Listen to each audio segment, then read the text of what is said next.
This is the Lone Crater YouTube. We hope this video helps. You begin by preparing the new puncher. Make sure the battery is charged or the 12V adapter is plugged in because power affects punch force. Next, choose the correct die and slot it in until it clicks.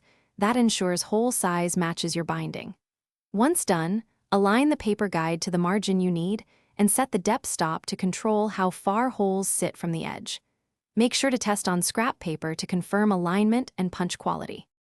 You now perform the punching sequence with steady, confident motions. Load the stack up to the rated thickness. For many handheld models do not exceed 15 sheets, and square the sheets against the guide so holes align. Apply perpendicular pressure and engage the lever fully in one smooth action. Partial pulls produce miscuts.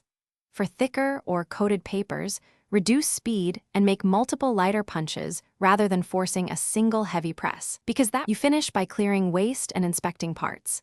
Empty the debris tray and check the die edges for burrs because buildup causes jams. If holes are misaligned, recheck the paper guide and verify the die is fully seated, then test on scrap paper to confirm correction. If punches become ragged, stop and either sharpen or replace the die instead of increasing force. That prevents damage.